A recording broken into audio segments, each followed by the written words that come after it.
ہمارے حضرت والد ماجد رحمۃ اللہ علیہ فرماتے تھے یہ جو خاندانی منصوبہ بندی کہتے ہیں نا لوگ، تو خاندانی منصوبہ بندی کا مطلب یہ ہے در حقیقت کہ جو خدا کا کام ہے وہ اپنے ہاتھ میں لے لو، سمجھے، کہ آبادی ہم فیصلہ کریں گے کتنی آبادی ہوگی کتنی نہیں ہوگی. تو یہ کیا، یہ اللہ تعالیٰ کا کام ہے. تو وہ کرتا ہے، کیا کرتا ہے کہ ضرورت کے مطابق اللہ تبارک و تعالیٰ پیدا کرتے ہیں چیزیں، جتنی ضرورت ہوتی ہے اتنی پیدا کرتے ہیں.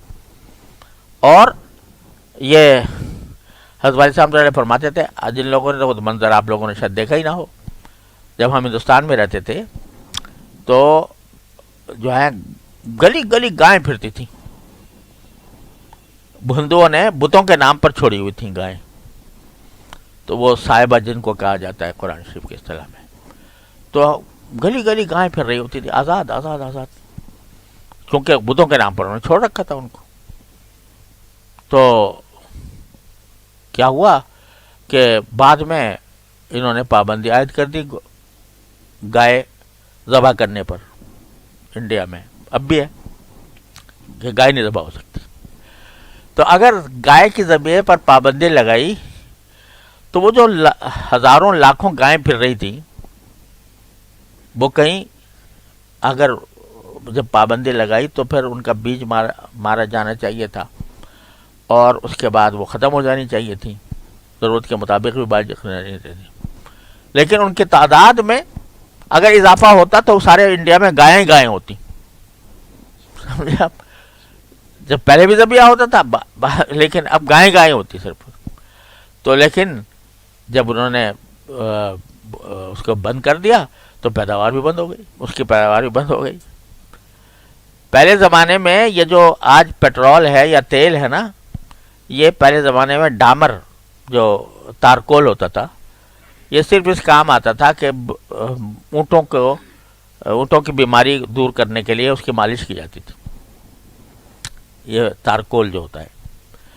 تو لہذا جتنی ضرورت تھی اتنی تارکول پیدا ہوتا تھا. جب آج زندگی کا سارا کام پیٹرول پہ آ گیا تو دیکھو زمین نے خزانے اگل دیے، یہاں پیٹرول نکل رہا ہے، وہاں پیٹرول نکل رہا ہے، وہاں پیٹرول نکل رہا ہے. تو ام من شیء الا عندنا خزائنہ وما ننزلہ الا بقدر معلوم، کہ ہر چیز کے خزانے ہیں ہمارے پاس، لیکن ہم اتارتے اتنا ہی ہے جتنی کی ضرورت ہوتی ہے، الا بقدر معلوم.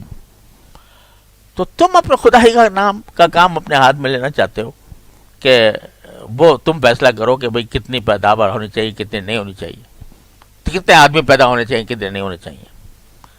تو اس لیے جو نظام اللہ جل جلالہ نے بنایا ہے، انسان کی ضرورت کے مطابق ہر چیز پیدا ہوتی ہے، اور اس کی ضرورت کے مطابق جہاں اس کا استعمال نہ ہو تو ختم ہو جاتی.